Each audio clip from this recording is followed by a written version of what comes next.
Moses spent 40 years in the wilderness of Midian. 40 years. Not 40 days. Not 40 months. 4 decades of leading sheep through a desert, sleeping under open sky, far from everything he had known. He had been educated in the finest court in the ancient world, trained as a prince of Egypt, by some accounts, a candidate for the throne itself. And then, in one moment, a body in the sand, a pharaoh who wanted him dead, everything was gone. He ran, and he kept running until he ended up in Midian, tending sheep that weren't even his own. Scripture is careful to note that detail. The sheep belonged to his father-in-law.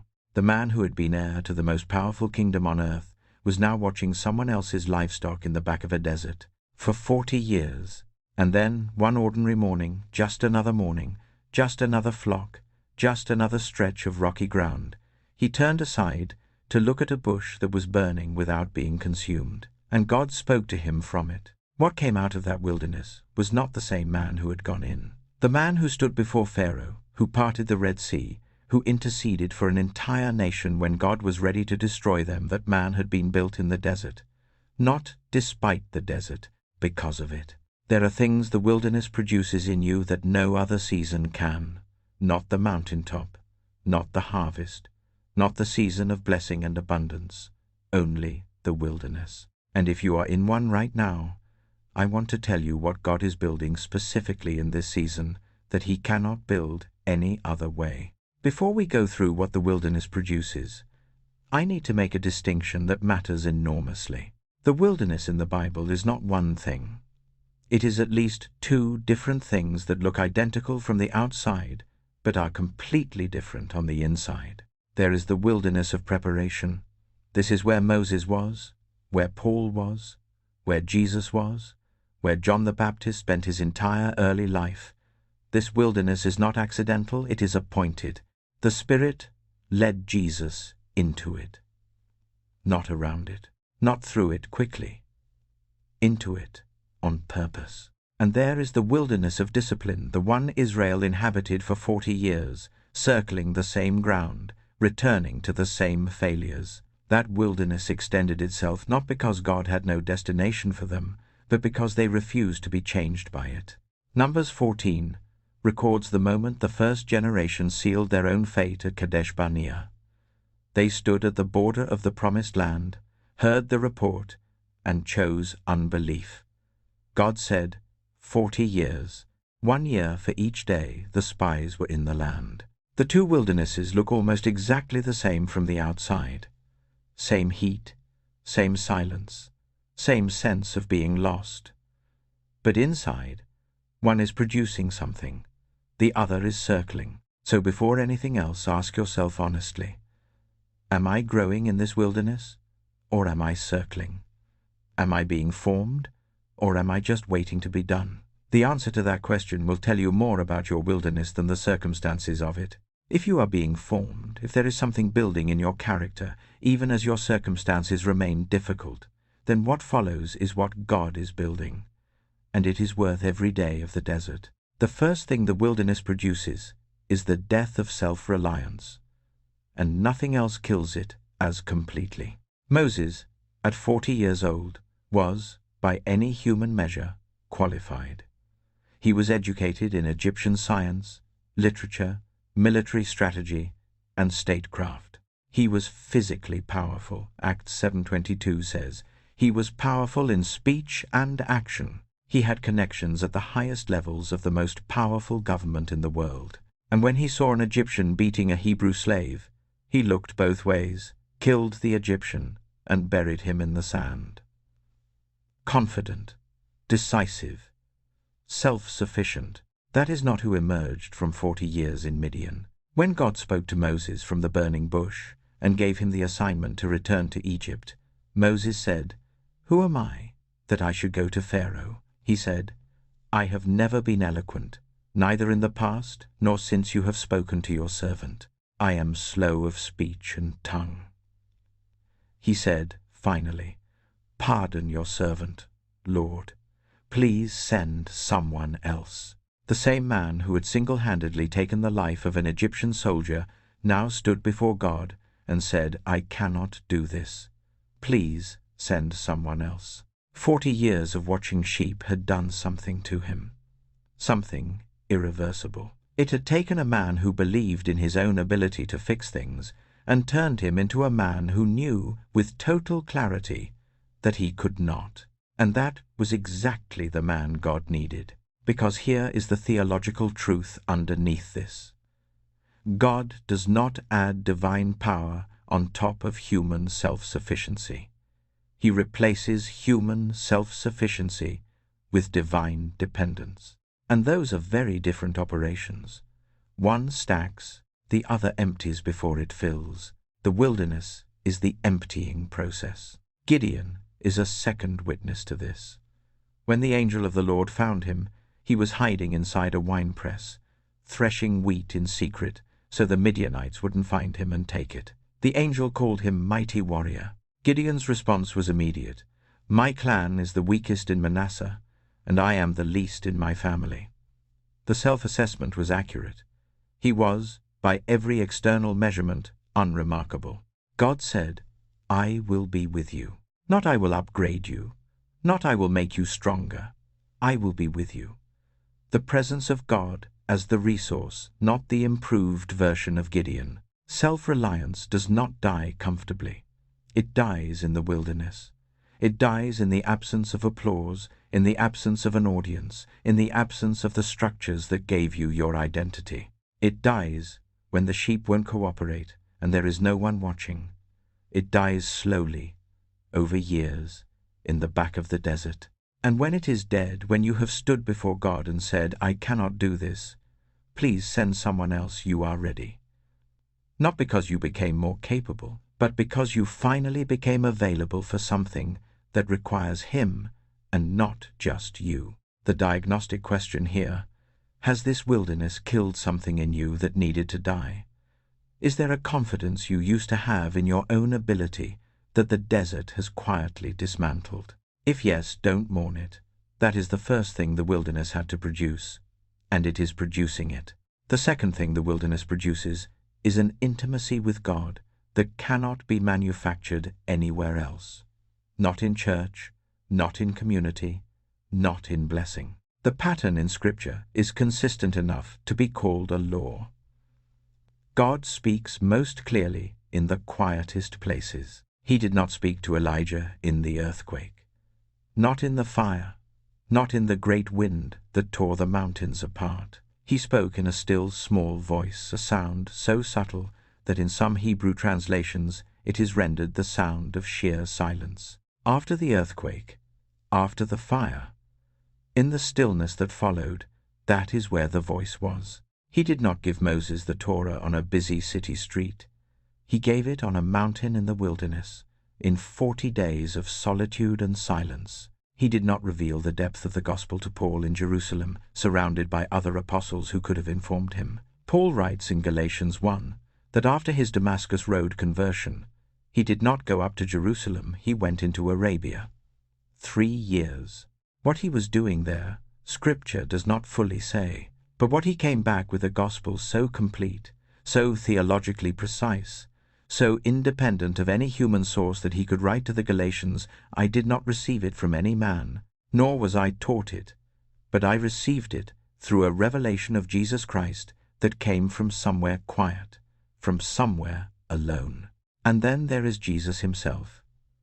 30 years of obscurity in Nazareth before 3 years of public ministry. And even during those 3 years, Scripture shows him repeatedly withdrawing before choosing the 12, after feeding the 5,000, before the hardest days, after the most public victories. He withdrew to pray alone. The Son of God, in whom the fullness of the deity dwelled bodily, and he still needed the quiet place. He still needed the alone place. He still chose the wilderness. What does this tell us? That the intimacy the wilderness produces is not the byproduct of having nothing else to do. It is the product of a specific kind of attention that only becomes possible when the noise is gone. The wilderness strips away the voices, the distractions, the communities, the structures, everything you might mistake for God's voice, until what remains is only God's voice. And when you have heard God in the wilderness, when you have had the experience of His presence, not in a crowd or in a moment of blessing, but in a hard, quiet, stripped-down place with nothing else, you know something about Him that cannot be transmitted by any other method. You know Him from the inside. You have heard the still, small voice. You know what it sounds like. Moses, at the burning bush, was alone. He had led the flock to the back of the desert, Scripture says the remote side, the furthest point from people. And it was there, in the most obscure corner of an obscure wilderness, that God revealed His name. I am who I am. The most profound self-disclosure in all of the Old Testament happened in a place no one else would have gone.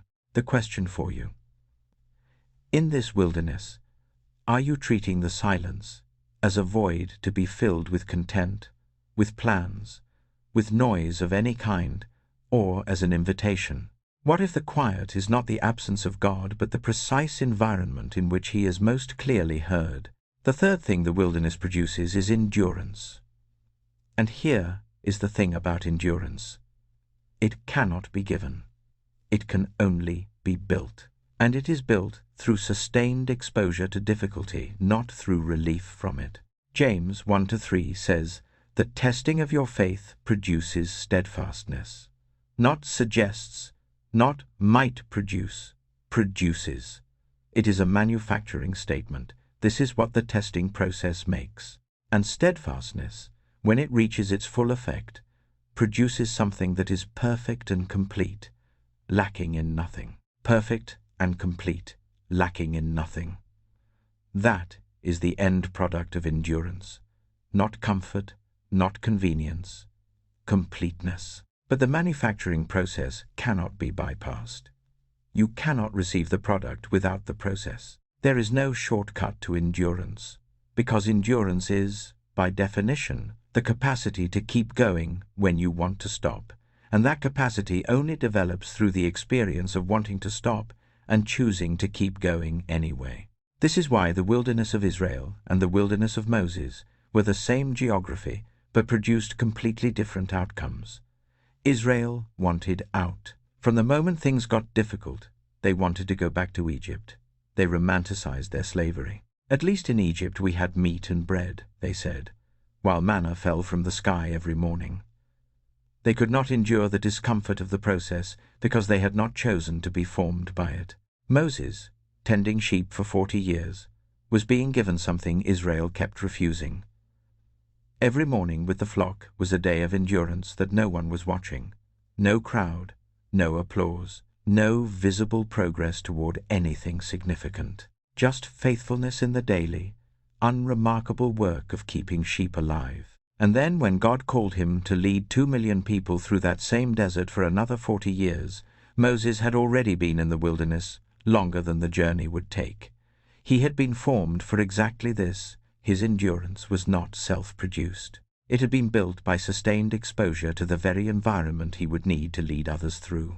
Paul understood this from the inside.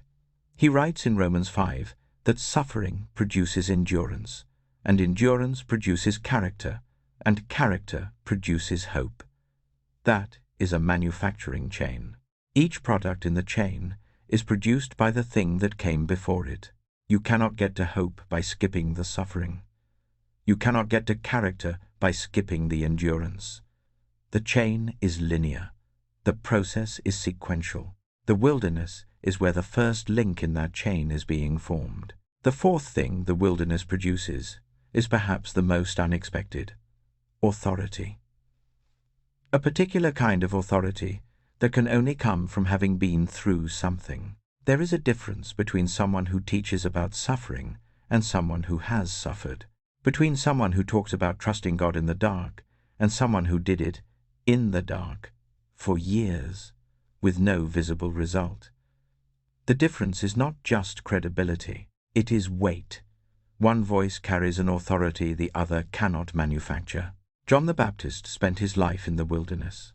Luke 1-80 says that he grew and became strong in spirit, and he was in the deserts until the day of his public appearance to Israel. His entire childhood and young adulthood in the wilderness, living on locusts and wild honey, wearing camel's hair, not building a network, not acquiring credentials, just the desert, year after year. And then he emerged, and when he spoke, something happened that rarely happened in Israel. The people came, not to a city, not to a temple, to the wilderness, to a river. Crowds left Jerusalem and all Judea and went to the Jordan to hear this man. Matthew 3-5 says Jerusalem and all Judea and all the region about the Jordan were going out to him. The wilderness had produced something in his voice that drew people out of cities. Moses, when he stood before Pharaoh, spoke with the quiet authority of a man who had been emptied of his own ambition for 40 years. He was not trying to prove himself. He was not performing. He was delivering a message that was not his own, on behalf of a God who had appeared to him in a burning bush in the back of the desert. The authority in his voice was not his, but it was real. And Pharaoh, one of the most powerful men alive, felt it. Jesus, when he emerged from 40 days in the wilderness and began teaching, the crowds were astonished because he taught them as one who had authority and not as their scribes. The wilderness had done something that 3 decades of synagogue attendance could not produce. The scribes knew the same texts, but they did not have the weight of the wilderness in their voices. Here is what this means for you. The wilderness you are in right now is not only forming your character, it is forming your voice. The things you will one day say to someone sitting in their own desert, the words that will reach them in ways that polished theology cannot. Those words are being forged right now. In this silence, in this difficulty, in this season when nothing seems to be happening, you are earning a kind of authority that cannot be purchased, taught, or inherited. It can only be lived. One thing needs to be said before we close. The wilderness produces these things only when you let it. The same desert that built Moses for 40 years extended Israel's journey for 40 more because they refused to be changed by it. The wilderness is not passive. It makes an offer. The offer is, be formed here. Learn what I am teaching here. Let what is not true about you die here. Let what is true about God deepen here. You can refuse the offer. You can spend the entire wilderness season anesthetizing yourself from it, filling the silence, avoiding the solitude, demanding explanation, romanticizing the Egypt you came from. And the wilderness will remain a wilderness. No product, no formation, just time passing in a hard place. The people who emerge from the wilderness carrying something are the people who stopped fighting the wilderness and started asking what it was trying to build. So if you are in a wilderness right now, here are the questions that come out of everything we just walked through.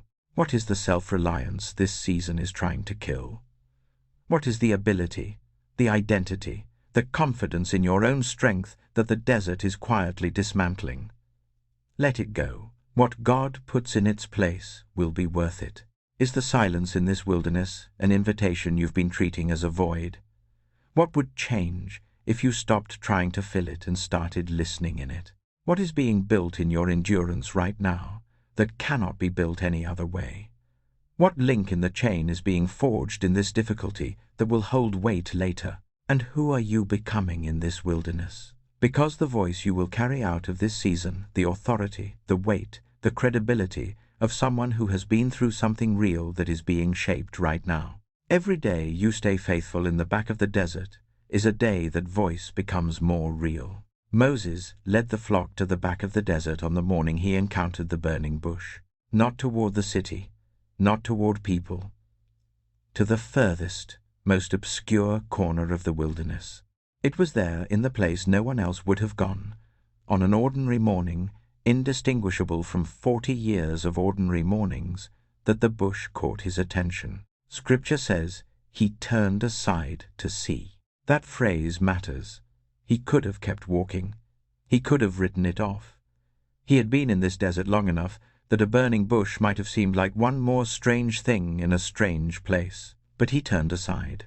And when God saw that he had turned aside to look, he called to him from the bush. The encounter was waiting on the willingness to stop and pay attention to what the wilderness was showing him. Everything. Moses became the deliverer, the lawgiver, the intercessor, the man of God began in that moment. But that moment required 40 years to produce a man who had been emptied enough, quieted enough, formed enough to turn aside and hear. The wilderness is not the pause between your story and the story that matters. The wilderness is where the person is being built who can live the story that matters. Turn aside. Pay attention to what is burning in your desert. The voice from the bush may be closer than you think.